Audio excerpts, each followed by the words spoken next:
Hi everyone, it's Amanda from Suthern Designs and I'm here with this week's Suthern tip, the third in a series of 5 keys to help you improve your social media reach that we're talking about.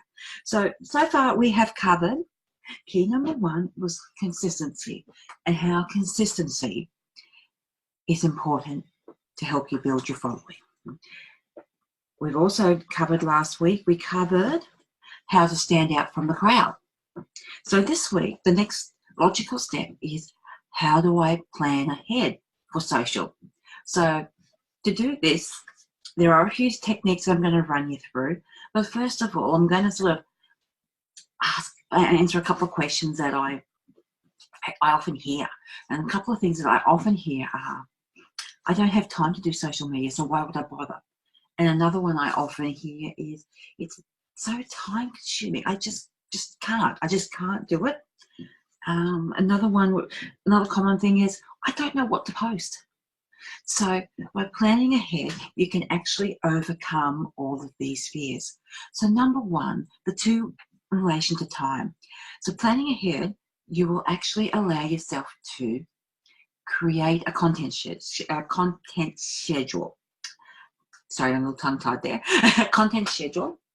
And what that will allow you to do is you'll know what you need to post and you'll know when you need to post it.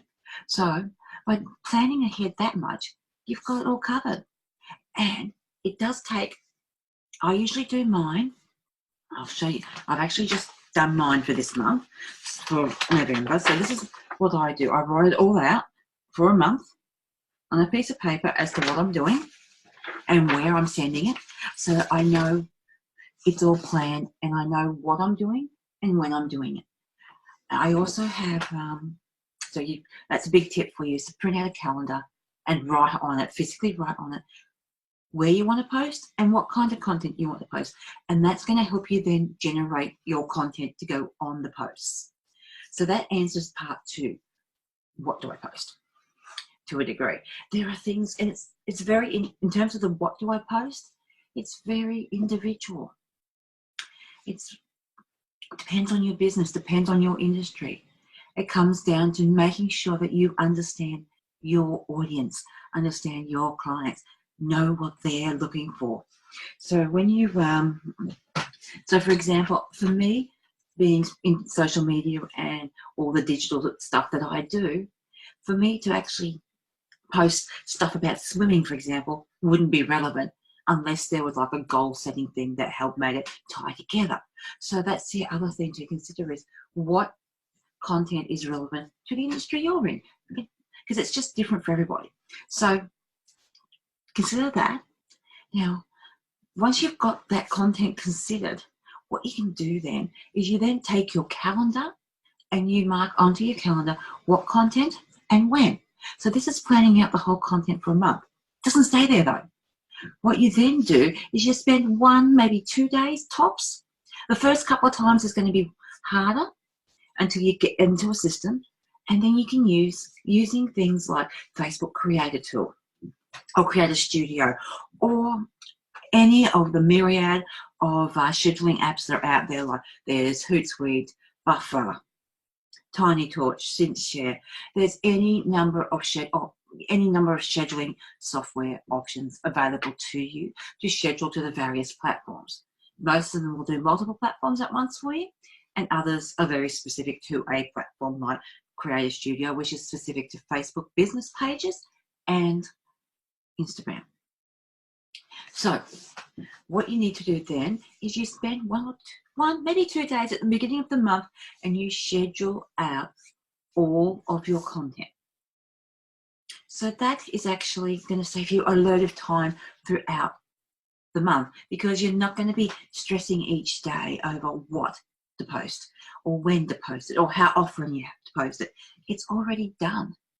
And you know, another benefit of having it done at the beginning of the month and just doing it once a month like that, it allows you to be more interactive with your customers, because as we've discussed over the last few weeks, improving your social media reach has a lot to do with building your relationships with your customers and your potential customers. So actually scheduling your media And planning ahead allows you to have more freedom and flexibility to respond to customers. Now, that's it in a nutshell. Plan ahead, schedule it out, and it frees you up with time. Now, in terms of content generation, I do have one big tip.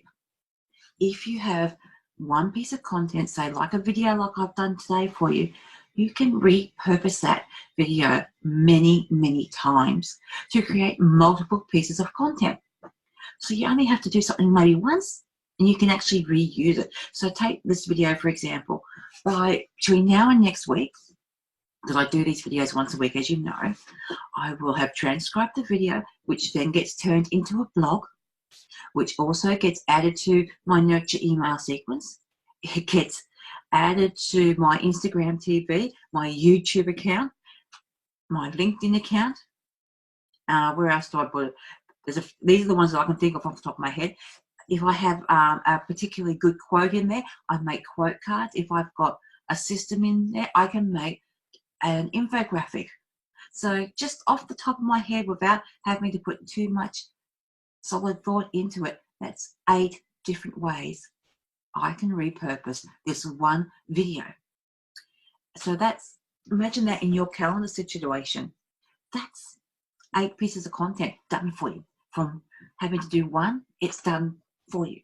So you just need to actually stop and think about what you're doing, because bring in the consistency factor, bringing in the standing out stuff we took last week. So this one here, number 3, really is kind of pivotal to the whole 5 keys that we're talking about.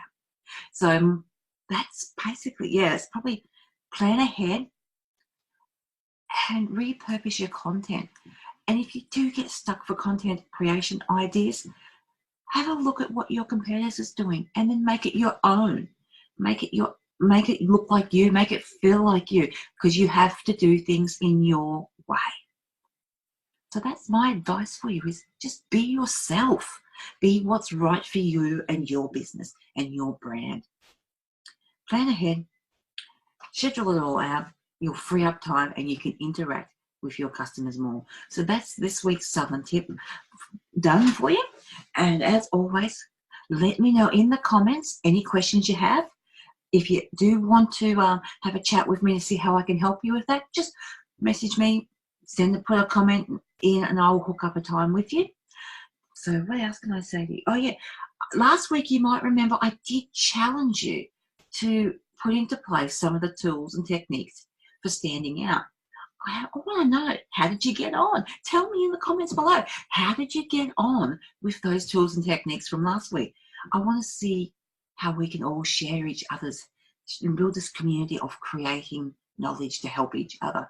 Now, one last thing, if you've loved the content today, do me a favor, give me a like if you're on YouTube and share this video on out to your business friends and take somebody who needs a hand with this kind of stuff.